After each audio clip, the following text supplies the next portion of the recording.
Hello aspirant, आपका स्वागत है वैष्णवा इंस्टीट्यूट ऑफ विजडम में।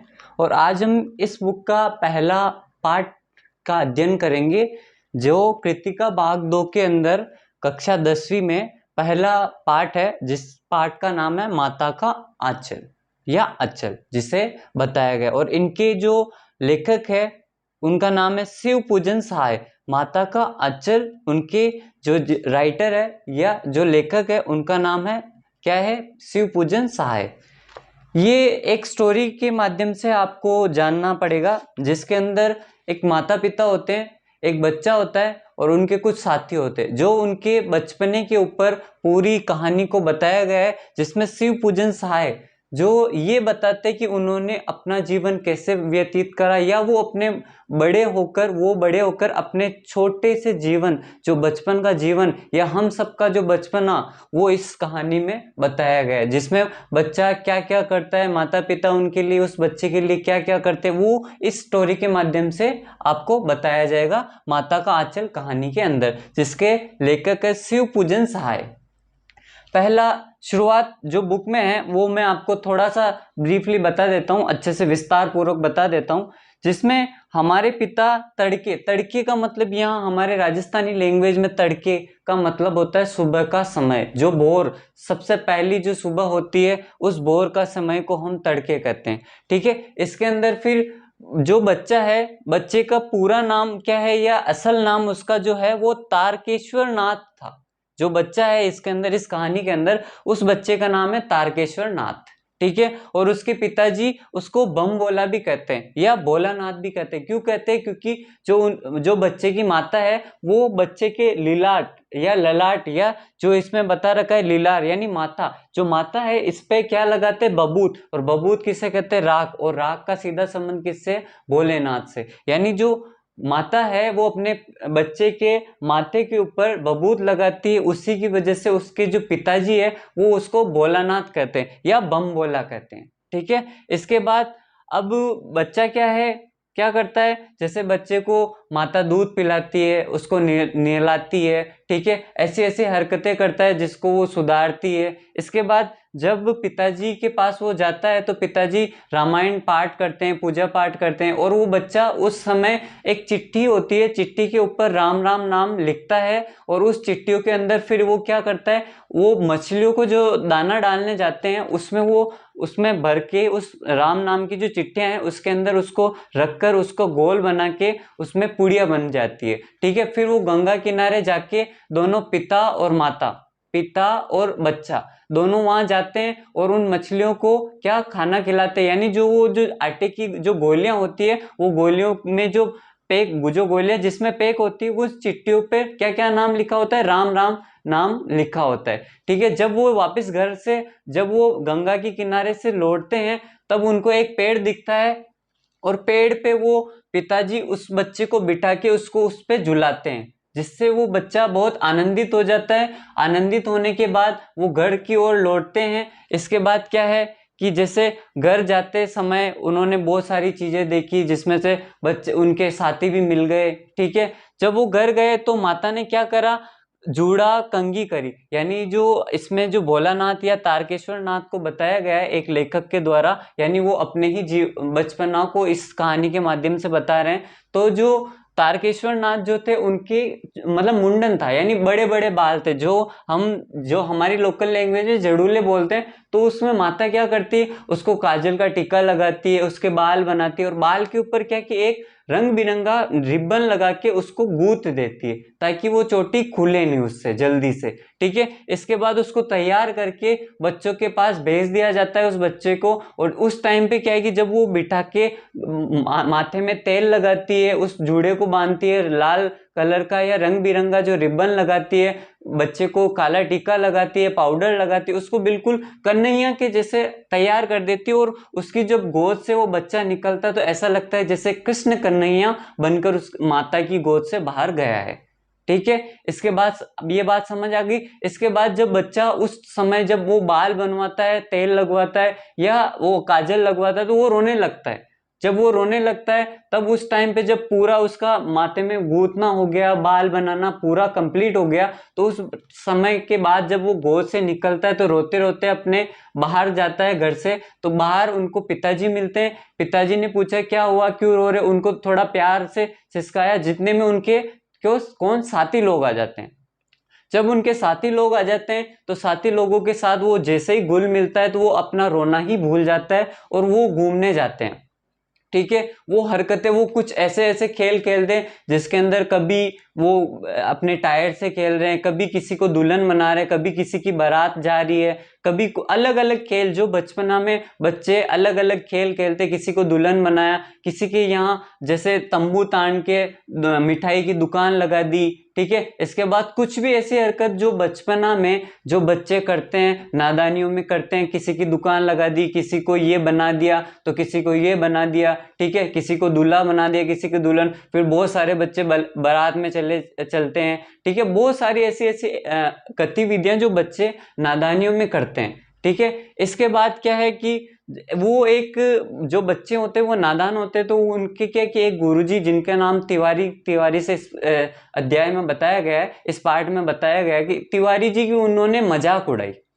ठीक है, उनकी मजाक की वजह से, और तिवारी जी वहां के अध्यापक थे, और अध्यापक की मजाक उड़ाने से जब वो कभी भी वापस पाठशाला जाते थे तो उनको वो डांटा करते थे।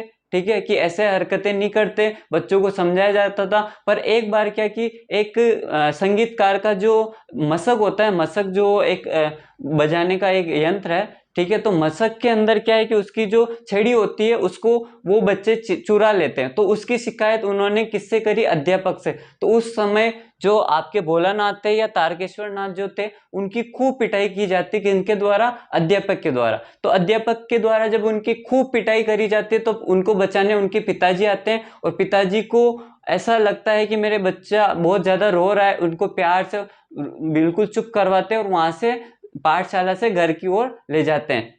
तभी घर की ओर ले जाते समय में वापस उनके दोस्त उनके साथ आ जाते, तो बिना कुछ कहे ही उनके साथ वो हो लिए होते हैं, यानी चले जाते हैं, और पिताजी घर की ओर चले जाते हैं। तब जब पिताजी घर की ओर जा रहे थे और वो जब खेलने जा रहे थे, तो वो फसल को देखने जाते हैं, मेनली खेतों में, पहाड़ी इलाकों पे वो देखने जाते हैं कि फसल कैसी है। वहां पे भी उनकी शरारतें कम नहीं होती। तो वो जब सारे बच्चे जो उनकी मंडली थी, मंडली के साथ जब वो किसी खेत में जाते हैं तो खेत में एक बिल दिखता है जो चूहे का हो सकता है, सांप का हो सकता है। पर उनका ये मानना था कि इस बिल में चूहे होंगे, और चूहे जब बाहर निकलेंगे तो हम उन्हें पकड़ेंगे। तो वो क्या करते हैं, उस चूहे के बिल के अंदर जब वो पानी पानी डालते जाते तो वहां से एक सांप निकलता है। ठीक है, चूहे तो नहीं निकला, पर चूहे जैसे गणेश जी का जो चिन्ह होता है वो चूहा होता है, और शंकर भोलेनाथ का जो चिन्ह होता है वो किससे जाना जाता है, तो वो होता है सांप। तो गणेश जी का वाहन तो वहां से नहीं निकला, पर जो सांप निकला, यानी चूहों की रक्षा करने के लिए सांप अंदर से निकल आया, और हम डर गए। डर कौन गए, जो मित्र मंडली थी, जो आपके भोलानाथ की या तारकेश्वर नाथ जिनका नाम था, तो उनकी जो मित्र मंडली थी वो डर गए। ठीक है, हक्का बक्का हो गए, और वो वहां से भगने लगे। भगते समय किसी के दांत टूट गए, तो किसी के चोट लग गई, कोई बिल्कुल ही बोलना ही बंद कर दिया और सिसकने लगा। और दौड़ते सारे बच्चे अपने अपने घर गए। और जैसे ही जो बम बोला है या भोलानाथ जो है वो अपने घर पहुंचते, तो उनको सबसे पहले पिताजी मिलते हैं, जो रोते रोते सिसकते जाते। तो पिताजी पूछते क्या हुआ, पर वो उनको जवाब नहीं देते हैं, और वो घर में जाते डायरेक्ट ही अपनी मम्मी के पास जाते हैं या माता के पास जाते हैं, और उनकी गोद में जाके बैठ जाते हैं, और रोते रोते बोलते हैं कि सांप हमें दिखा। तो वो बोलना भी नहीं आ रहा था उनको, इतना मतलब डर हो गया था उनके मन में कि वो बोल भी ठीक नहीं पा रहे थे। तो उसके बाद जहां जहां उनको चोट लगी तो उनकी माता ने उनको हल्दी का लेप लगाया और उनको चुप करवाया, और प्यार से उनको माता के जो अपनी आंचल थी, अपनी गोद थी, उसमें बिल्कुल अच्छे से सुरक्षित करा। और इसीलिए कहते हैं कि चाहे बच्चा जो दो एक स्थिति होती है, जैसे माता पिता होते हैं और एक लड़का लड़की। जो माता है वो लड़के को ज्यादा प्रेम करती है, और जो पिता होते हैं वो लड़की को ज्यादा प्रेम करते हैं। ये इनमें एक ऐसा संबंध होता है कि जैसे लड़का जो है वो पिताजी से थोड़ा डरता है, ठीक है, डरता है और उसके अलावा माँ से ज्यादा प्रेम करता है। ऐसे लड़की जो है वो माँ से डरती है पर पिता से प्रेम करती है। तो इनमें ये संबंध होता है कि जो लड़का होता है माता पिता में से सबसे ज्यादा प्रेम अपनी माता से करता है, पर जो एक लड़की होती है वो अपने माता पिता में से सबसे ज्यादा प्रेम जो करती है वो अपने पिता से करती है।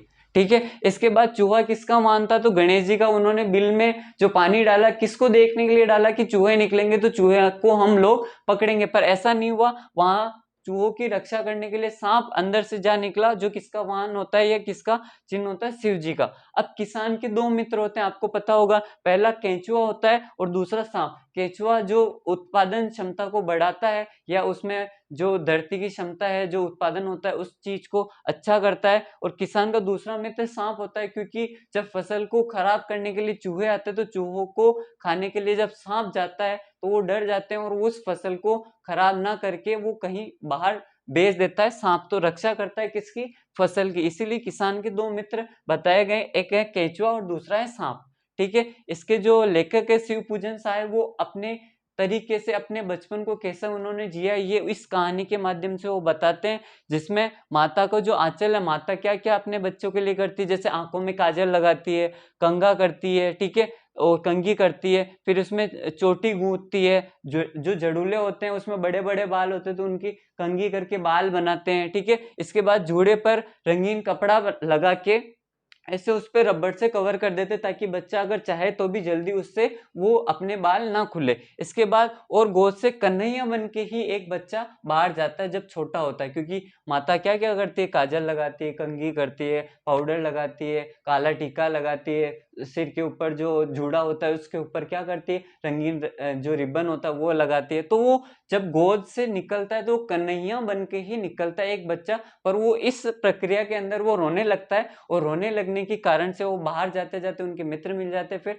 और मित्रों के साथ वो ऐसा घुल मिल जाता है कि पुराना जो दर्द था या वो जो रो रहा था वो भूल जाता है। तो ये हमारा एक क्या था, एक हमारा ऐसा वातावरण था जो बच्चा जब बचपना जीता है, बिल्कुल छोटा होता है, तो वो उनके साथ क्या क्या हरकतें होती हैं, उनके मित्रगण, उनके माता पिता, उनके अध्यापक जिनकी वो मजाक उड़ाते हैं। तो तड़के सुबह का समय माता का दूध पिलाना ये एक बचपना है। ठीक है, जो माता जो होती है वो स्टार्टिंग से ही बच्चे को दूध पिलाती है, उसमें अपने गोद में रखती है, माता के आंचल में वो सुरक्षित रहता है।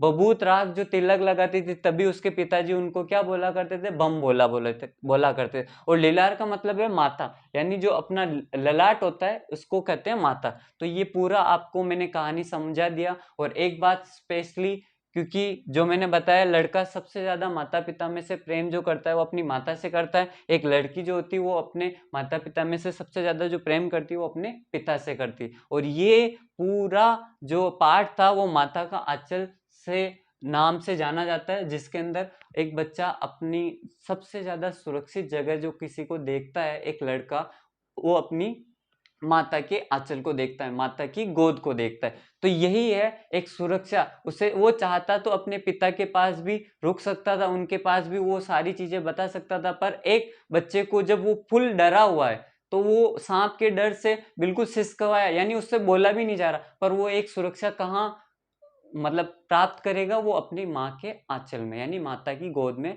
वो वहां सबसे ज्यादा सुरक्षित अपने आप को महसूस करता है। Thank you so much. और ये हमारा एक पार्ट था माता का आंचल, जिनके लेखक जो है शिव पूजन सहाय। Thank you.